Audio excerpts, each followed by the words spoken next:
Good morning everyone. मैं doctor Sanjeev Kumar sunshine hospital Gachibowli Hyderabad से बोल रहा हूँ। कोरोना बढ़ने की वजह से कई ऐसे लोग हैं जो मेडिकल फैसिलिटीज़ के पास नहीं जा पा रहे। बुखार कॉमन हो गया है और डर बढ़ता जा रहा है। वो लोग जिनको बुखार नहीं है उनको कोरोना होने का चांस बहुत कम है, क्योंकि बगैर बुखार के कोरोना नहीं हो सकता।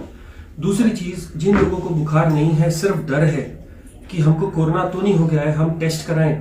टेस्ट कराने का कोई बेनिफिट नहीं है, क्योंकि ट्रीटमेंट कोरोना का अभी भी कोई स्पेसिफिक नहीं है। सारा ट्रीटमेंट सिर्फ सिम्टोमेटिक आपकी प्रॉब्लम्स के हिसाब से ही किया जा रहा है। इसलिए कोरोना के टेस्ट के पीछे मत भागिए।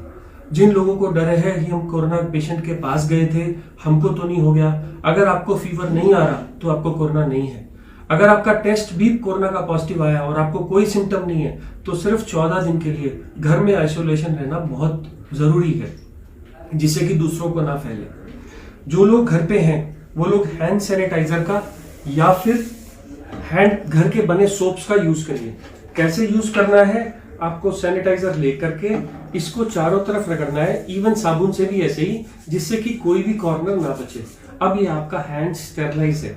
अगर आप पेशेंट को छूना चाह रहे हैं तो या तो सैनिटाइजर नहीं तो ग्लव यूज करिए, और छूने के बाद या काम खत्म होने के बाद वो ग्लव उतार करके फेंक दीजिए। उस ग्लव को पहन करके आप बाहर मत जाइए, नहीं तो इन्फेक्शन बाहर आ जाएगा। अगर आप इन्फेक्टेड नहीं है तो सोशल डिस्टेंसिंग के टाइम या तो कपड़े का या N95 या सिंपल मास्क यूज करना इक्वली इफेक्टिव है। सिर्फ पेशेंट से 1 मीटर की दूरी बनाए रखिए।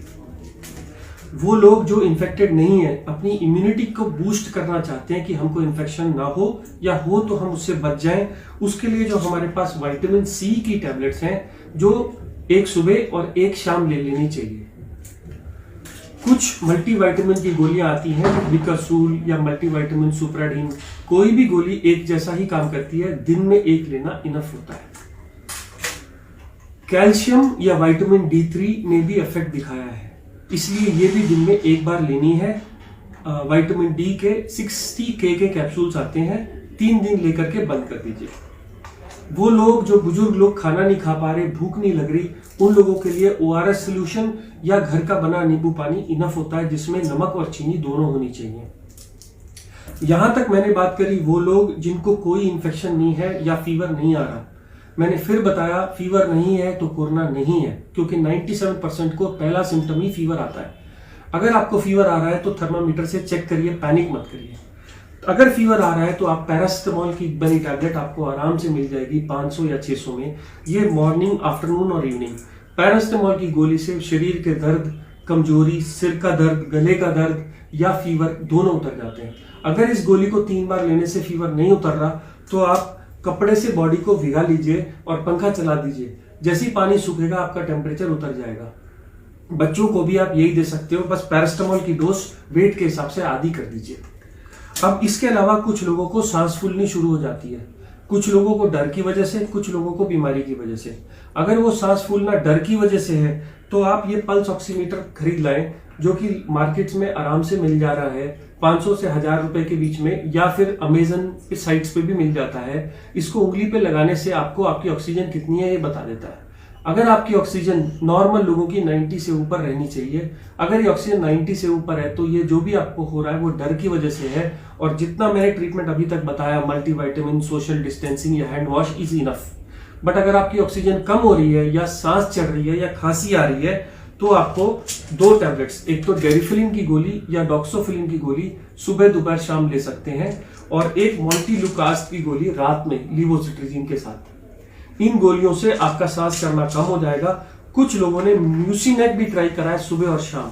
म्यूसिनेक से भी सांस चढ़ना कम हो जाता है।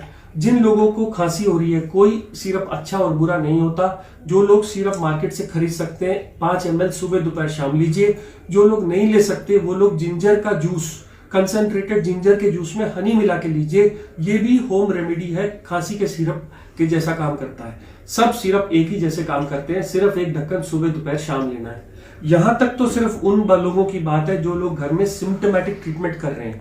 किसी वजह से आपका बुखार उतर नहीं रहा, बहुत बढ़ गया, इतने सब केयर से नहीं ठीक हो रहा, तो अब मेडिकल फैसिलिटी आ जाती है, जिसमें कुछ गोलियां और कुछ इंजेक्शन मैं समझा रहा हूं। जो गोलियां हैं, 2 एंटीबायोटिक्स, एजिथ्रोमाइसिन, सिर्फ 5 गोलियां, आपको कंटिन्यू नहीं करनी, रोज एक लेनी है, 5 दिन लेके बंद कर देनी है।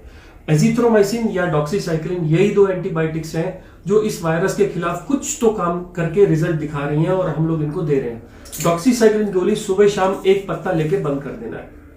अगर इन सबसे भी ठीक नहीं हो रहा और आपके पास मेडिकल फैसिलिटी है तो आप मेडिकल फैसिलिटी में जाइए।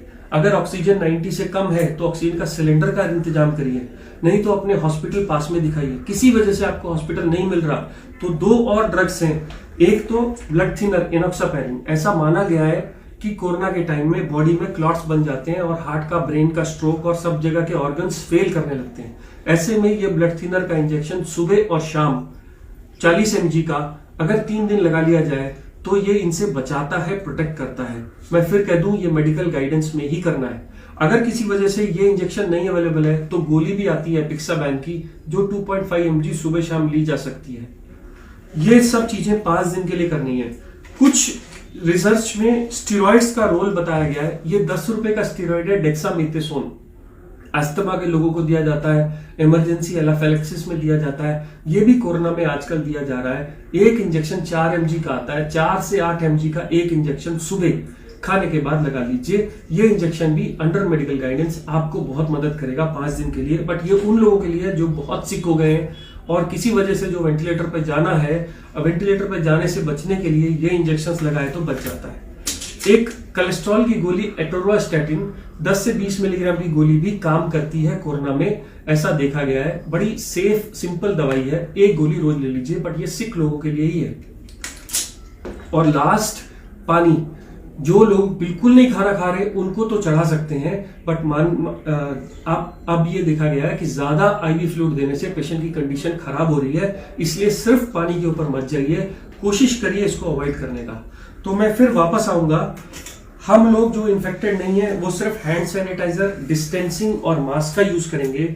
जो लोग सिर्फ इम्यूनिटी कम है, ओल्ड एज है, वो ORS सोल्यूशन, कैल्शियम, विटामिन या विटामिन C का यूज करेंगे। सब लोग घर में अगर हो सके तो पल्स ऑक्सीमीटर ला के रखिए, नहीं तो एटलीस्ट एक कम्युनिटी में एक पल्स ऑक्सीमीटर हो। ये सब लोगों के पास, सब लोगों का चेक कर सकता है। इसमें ब्लड की जरूरत नहीं होती, इसमें इंफेक्शन होने का डर नहीं होता। सिर्फ आप उंगली अपनी साबुन से धो के यूज करिए जिससे दूसरे आदमी को इन्फेक्ट ना हो। इसके अलावा घर में पैरासिटामोल, डेरिफलिन, मोन्टिलुकास्ट, म्यूसिनेक टैबलेट्स और घर के बने कफ सिरप्स, नहीं तो मार्केट के बने कफ सिरप्स।